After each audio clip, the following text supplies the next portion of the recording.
Mungkin Anda sering mendengar kata pepatah, tiada gading yang tak retak. Pepatah yang terkenal di masyarakat kita. Sebagaimana gading, tidak ada manusia yang tidak pernah sakit. Saya, Anda, dia, mereka, siapapun dia pasti pernah merasakan sakit. Karena itu sebenarnya bukanlah sakit yang menjadi masalah terbesar bagi kita.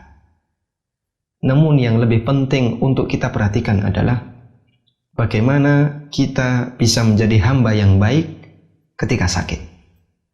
Karena sakit itu pasti. Sementara bagaimana cara melakukan yang terbaik ketika sakit, itu kembali kepada pilihan kita. Kita bisa mendapatkan banyak pahala ketika sakit. Sebaliknya, sakit yang kita alami bisa menjadi sumber sebab munculnya dosa. Mari kita ingat sabda Nabi Sallallahu Alaihi Wasallam.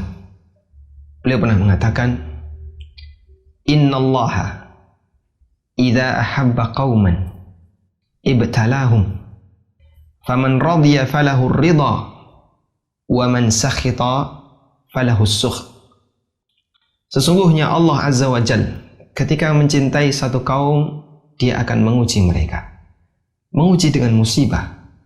Siapa yang ridha dengan musibah itu, dengan ujian Allah, maka Allah Subhanahu wa Ta'ala akan ridha kepadanya. Sebaliknya siapa yang marah dengan musibah itu, maka dia akan mendapatkan murka dari Allah Subhanahu wa Ta'ala. Hadis yang sahih riwayat Ahmad dan Tirmidzi. Mari kita perhatikan hadis di atas. Allah Subhanahu wa Ta'ala jadikan musibah sebagai sebab ujian bagi manusia. Karena itu sesungguhnya ujian yang Allah berikan kepada para hambanya, hakikatnya didasari kecintaan Allah Subhanahu wa Ta'ala kepada hambanya. Karena seorang hamba akan bisa mendapatkan derajat yang lebih tinggi ketika mereka mendapatkan ujian dan mampu bersabar terhadap ujian tersebut. Sebaliknya, ketika dia tidak bersabar, dia akan mendapatkan balasan yang sebaliknya. Namun, ada dua sikap manusia yang berbeda ketika mereka mendapatkan musibah.